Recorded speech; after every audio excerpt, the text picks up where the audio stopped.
بسم اللہ الرحمن الرحیم۔ السلام علیکم ورحمۃ اللہ وبرکاتہ۔ حضرت ابو ہریرہ رضی اللہ عنہ سے روایت ہے کہ ایک بار نبی کریم صلی اللہ علیہ وسلم لوگوں میں بیٹھے ہوئے ان سے باتیں کر رہے تھے۔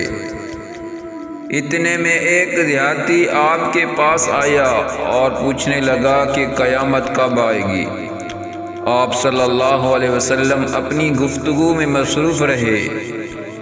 بعض لوگ جو مجلس میں تھے کہنے لگے آپ صلی اللہ علیہ وسلم نے دیہاتی کی بات سنی لیکن پسند نہیں کی،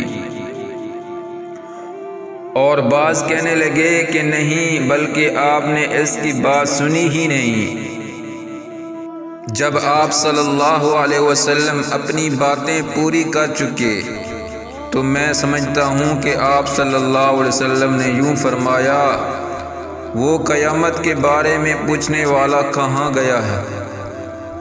اس دیہاتی نے کہا، یا رسول اللہ صلی اللہ علیہ وسلم میں موجود ہوں۔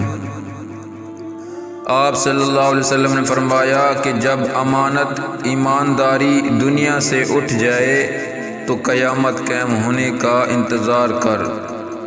اس نے کہا، ایمانداری اٹھنے کا کیا مطلب ہے؟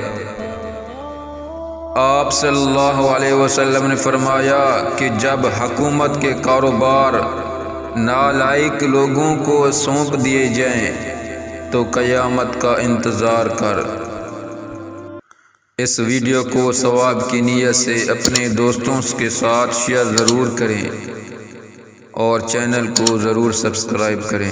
جزاکم اللہ خیرا۔